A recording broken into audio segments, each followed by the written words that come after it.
belum. Bismillahirrahmanirrahim. Assalamualaikum warahmatullahi wabarakatuh. Selamat siang, Bapak dan Ibu guru hebat di seluruh Indonesia. Saat ini kita akan mempresentasikan materi kali ini, yaitu tentang pendampingan, evaluasi, dan pengembangan profesional di satuan pendidikan. Nah, dalam kegiatan ini, kita akan melakukan presentasi nanti yang akan dilakukan oleh Ibu Uis. Ibu Uis, dipersilakan. Ya, baik Ibu Tia, terima kasih atas kesempatannya. Selamat siang semuanya Bapak Ibu. Semoga pada pagi. Selamat siang. Ya, semoga pada siang hari ini kita semuanya dalam keadaan sehat walafiat. Ya, Bapak Ibu, izinkan pada kesempatan ini saya akan mempresentasikan ya hasil dari BIMTEK selama 9 hari ini, yaitu tentang proses penyusunan kurikulum, yaitu kurikulum operasional sekolah yang memang pada awalnya kita lebih mengenalnya dengan istilah KTSP ya, namun lebih spesifiknya yaitu tentang pendampingan, evaluasi, dan pengembangan profesional di satuan pendidikan. Oke, next. Oke, kami dari kelompok D yang terdiri atas saya sendiri, penyaji Eyi Sumiati, yang kemudian ada Bapak Hubran, ada Ibu Tiah Yuhana, dan Ibu Airia. Ya. Pendampingan, evaluasi, dan pengembangan profesional di satuan pendidikan ini dilakukan secara internal oleh satuan pendidikan. Nah, misalnya kita adalah SMP, untuk memastikan pembelajaran berjalan sesuai rencana untuk mencapai tujuan yang ditetapkan. Kemudian proses ini juga dikelola oleh para pemimpin satuan pendidikan dan guru yang dianggap sudah mampu melakukan peranan ini. Nah, kemudian evaluasi pendampingan dan pengembangan profesional ya dilakukan secara bertahap dan mandiri agar terjadi peningkatan kualitas ya secara berkelanjutan di suatu pendidikan sesuai dengan kemampuan satuan pendidikan. Kenapa? Ini saya kira ya yang namanya evaluasi itu perlu dilakukan ya ini ya bertujuan untuk memperbaiki ya dari segi kinerja maupun kualitas sebuah institusi ya, demikian juga dengan institusi sekolah ya, sehingga perlu adanya evaluasi yang dilakukan secara berkala dan bertahap, baik itu periodenya ya entah itu 1 hari, per 2 minggu, atau per 1 semester, bahkan 1 tahun sekali. Oke, selanjutnya. Nah, untuk pendampingan dan pengembangan profesional ini ditekankan kepada prinsip reflektif ya dan pengembangan diri bagi guru. Maksud reflektif ini apa? Kita mencermati apa saja yang sudah dilakukan ya, merefleksikan, kemudian mencari solusi dan gagasan-gagasan baru. Ya, demikian juga adanya program untuk pengembangan diri guru, entah itu melalui diklat ataupun pelatihan-pelatihan, serta menggunakan alat penilaian yang jelas dan terukur ya. Artinya di sini harus measurable ya atau terukur. Artinya menimbulkan kejelasan dan tidak ada ambigu ya terhadap pengembangan kurikulum tersebut.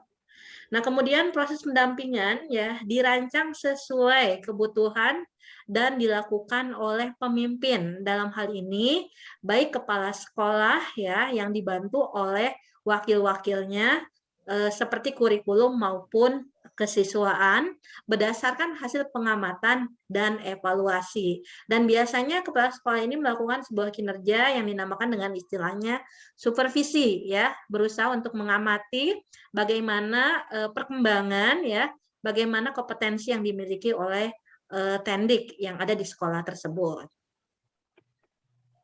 Nah, diantaranya pendampingannya yang dapat dilakukan oleh kepala sekolah yaitu coaching ya. Coaching di sini ada pendampingan untuk mencapai tujuan dengan menggali pemikiran, ide-ide terhadap suatu masalah. Dan apabila ada permasalahan, itu bisa dilakukan penyelesaian dengan pendampingan tersebut. Next. Oke, kemudian adanya mentoring ya. Mentoring itu bisa dikatakan discuss ya untuk mencari solusi bersama. Kemudian ada pelatihan-pelatihan untuk meningkatkan kualitas kinerja baik tenaga pendidikan maupun tenaga pendidik ya. Next. Nah, untuk prinsip-prinsip pendampingan dan pengembangan profesional ya, ini dilakukan beberapa cara, ada 4 proses. Yang pertama ya merupakan aktivitas yang dilakukan berdasarkan hasil kegiatan evaluasi.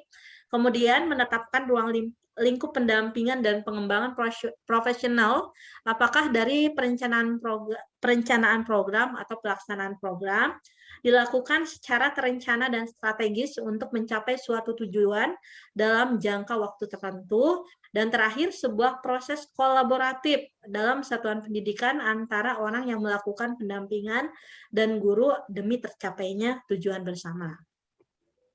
Nah, evaluasi pembelajaran ini dilakukan harus secara menyeluruh ya untuk mengukur keberhasilan dari guru sendiri dalam sebuah pembelajaran. Kemudian dalam evaluasi ini satuan pendidikan mengumpulkan data keberhasilan implementasi pembelajaran dan refleksi ya baik secara individual maupun kolektif ya bersama-sama seluruh warga sekolah.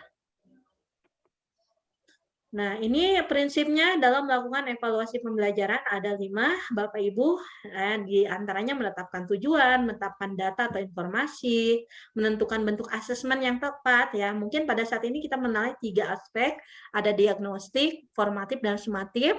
Kemudian merancang activity evaluasi yang bersifat reflektif, kemudian menggunakan alat penilaian pencapaian yang measurable atau terukur. Nah, ini siklusnya Bapak Ibu ya, dan satu sama lain itu menjadi satu kesatuan ya, ibarat roda gitu. Terus menerus baik dari perencanaan, pelaksanaan, evaluasi, dan dari evaluasi tersebut dilaksanakan lagi di periode berikutnya ya, direncanakan lagi, dilaksanakan lagi, dan evaluasi itu terus menerus. Nah, di samping itu ya harus adanya pendampingan dan pengembangan secara profesional yang terutama dilakukan oleh pengampu sekolah sendiri atau pemegang kepentingan ya, diantaranya kepala sekolah. Nah, ini melakukan pendampingan evaluasi pengembangan profesional dalam pembelajaran ya, yaitu berupa refleksi. Nah, contohnya pertanyaannya data apa yang dibutuhkan, faktor apa saja, faktor keberhasilannya, apa yang sudah dilakukan dan bagaimana refleksinya. Oke, next.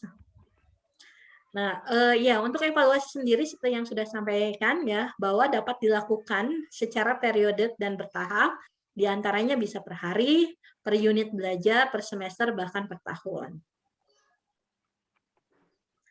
Nah, apa saja sumber informasi dalam mereview kurikulum? Ya, diantaranya pertama adalah data asesmen ya, yang telah dilakukan oleh guru, dan kemudian ada artefaknya, ada hasil apa sih yang didapatkan siswa melalui kreativitasnya, dan terakhir adanya proses ya refleksi dari guru sendiri, mengamati akan kekurangan dan apa yang harus diperbaiki. Oke, beberapa contoh untuk mengumpulkan informasi diantaranya belajar mandiri, ya kan? Ada focus group discussion dan dialog data per level ajar, kemudian ada kuesioner, ya, kuesioner untuk mengetahui ya bagaimana penilaian peserta didik dan orang tua dan masukan-masukan apa saja sih yang diberikan mereka dalam rangka pengembangan kualitas sekolah. Oke, itu saja Bapak Ibu yang dapat saya sampaikan ya. Tetap semangat. Dan kita akan ada sesi di berikutnya yaitu tanya jawab. Terima kasih atas kesempatan yang diberikan. Wabillahi taufiq wal hidayah. Wassalamualaikum warahmatullahi wabarakatuh. Dan paparan dari Waalaikumsalam warahmatullahi wabarakatuh. Oke, ayo Bapak Ibu kita diskusi. Selanjutnya silakan untuk Bapak Ibu yang mau bertanya dipersilakan. Pak Hubran atau Ibu Hairiyah dipersilakan. Saya mau bertanya dulu ya. Oke. Terima kasih atas waktu yang sudah diberikan. Dari apa yang sudah dipaparkan tadi oleh penyaji, mungkin ada beberapa hal yang belum kami pahami tentang penyusunan kurikulum personal sekolah ini, di antaranya masalah evaluasi, ya, masalah evaluasi. Dalam penyusunan penyusunan kurikulum personal sekolah ini, apakah peserta didik juga ikut menganukan evaluasi terhadap pelaksanaan kurikulum tersebut? Ya. Kemudian kalau seandainya iya, peserta didik ikut melakukan evaluasi ini, evaluasi dilakukan oleh peserta didik itu apakah dia per hari, gitu ya, per hari, per semester atau per tahun. Oke, terima kasih. Itu aja. Assalamualaikum warahmatullahi wabarakatuh. Waalaikumsalam warahmatullahi wabarakatuh. Ya. Mau Bapak Ibu? Ditampung dulu atau mau dijawab satu-satu? Oke, cukup satu penanya saja ya Bapak Ibu ya. Oke, saya coba langsung jawab. Atau barangkali ada dari Bapak Ibu, mohon maaf, ada dari Ibu yang ingin menambahkan atau menjawab, nanti saya berusaha melengkapi. Ibu Hairia mau menjawab, silakan. Bu Hairia, ada pendapat? Ya. Baik ya, tidak apa-apa ya. Saya coba ya Pak Hubran untuk menjawab ya mengenai evaluasi ini. Ya, ini dilakukan secara berkala dan kita boleh ya Bapak melibatkan peserta didik ya. Contohnya dengan dilakukannya apa seperti adanya survei. Ya, survei berupa angket ataupun kuesioner yang diberikan kepada peserta didik menilai misalnya dari guru, dari proses pembelajarannya, seperti apa ya, sehingga kita dapat menerima masukan-masukan dari peserta didik dan hal itu yang menjadi patokan ya sebagai evaluasi untuk pembelajaran berikutnya ya, untuk perbaikan dari segi institusi sendiri. Ya, kapanpun waktunya sesuai dengan kebutuhan Pak ya, biasanya kalau untuk evaluasi dari siswa itu dilakukan setiap 1 semester sekali. Ya, terima kasih. Terima kasih. Oke, terima kasih atas penjelasannya. Oke. Saya juga ini mau bertanya satu mengenai evaluasi pembelajaran ya.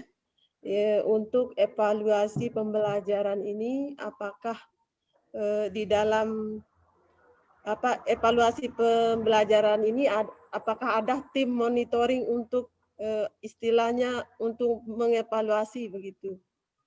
Ada, ya. Kalau evaluasi itu kan nanti berkaitannya dengan ya di sekolah itu. Di sekolah. Ya. Dengan standar akademik ya Ibu ya. Ya, ada capaian-capaian yang harus dituntaskan, misalnya KKM gitu ya. Dan ini biasanya untuk evaluasi sendiri, pertama kan dari gurunya ya, baik itu formatif, sumatif kepada siswa. Kemudian dicek kembali oleh wakil bidang kurikulum, ya, selaku pengampu di sini ya, apakah ini layak atau tidak. Dan yang terakhir ya tentunya adalah kepala sekolah ya, agar memang ya sesuai, karena kan step-stepnya harus dilalui.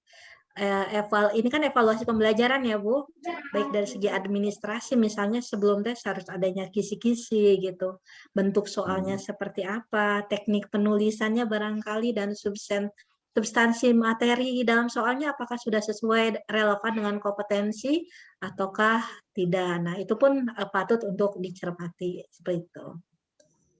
Oke, barangkali Pak Hubran ya mau menambahkan. Cukup. Oke, Bapak Ibu, saya kira cukup ya. Namun sebelum itu ada sedikit ice breaking nih ya, biar semangat. Yuk, Bapak Ibu ikuti semua ya. Kita akan berusaha mengingat apa itu profil pelajar Pancasila. Mohon ikutin saya, Bapak Ibu. Profil pelajar Pancasila. Profil pelajar Pancasila. 1. Beriman. 1. Beriman. Bertakwa kepada Tuhan Yang Maha Esa. Bertakwa kepada Tuhan Yang Maha Esa. Dan berakhlak mulia. Dan berakhlak mulia. 2. Berkebinekaan global. Berkebinekaan global. 3. Gotong royong. 3. Gotong royong. 4. Mandiri. 4. Mandiri. Mandiri. 5. Bernalar kritis. 5. Bernalar kritis.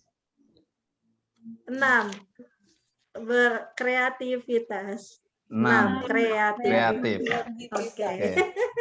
Terima kasih Bapak Ibu, mohon maaf ya, biar semangat aja nih kita di sore hari ini ya yang sudah 14.05 kalau di WIB, mungkin di Witas sudah jam 3 sore. Ya, Oke, sore. menjelang sholat Terima asar. kasih. Baik Bapak Ibu semuanya kita akhiri ya. Dan saya kembalikan lagi ke Ibu Tia. Ya, dipersilakan. Alhamdulillah acara kita untuk IHP ini sudah berjalan dengan baik dan lancar. Mudah-mudahan yang kita rencanakan dan laksanakan hari ini berjalan baik dan maksimal. Amin. Sebelum kita tutup, saya Amin. juga ada satu untuk penyemangat aja di siang hari. Oke. Ini salam Pandawa karena kebetulan SMP 5 itu Oh, SMP 5 bekas hebat. SMP 5 jadi Pandawa. Jadi biar Oh. lebih juga memeriahkan acara ini, kita mulai. Salam sehat, Salam sehat. Salam sehat. tetap semangat, Salam Tetap sehat. semangat. terus Tetap belajar semangat. Terus belajar. dan Belajar. berprestasi. Terus Dan belajar. berprestasi. Lagi satu kali lagi. Salam sehat, Salam sehat. Sehat. tetap semangat, Salam Tetap sehat. semangat. Tetap semangat. terus belajar Terus belajar. Terus belajar. dan berprestasi. Berprestasi. Saya Oke, akhiri applause acara dong. salah hari. Ya, oke. Ya, saya akhiri untuk Alhamdulillah. acara ini. Ya. Wassalamualaikum warahmatullahi wabarakatuh. Waalaikumsalam warahmatullahi Waalaikumsalam wabarakatuh. warahmatullahi wabarakatuh. Alhamdulillah.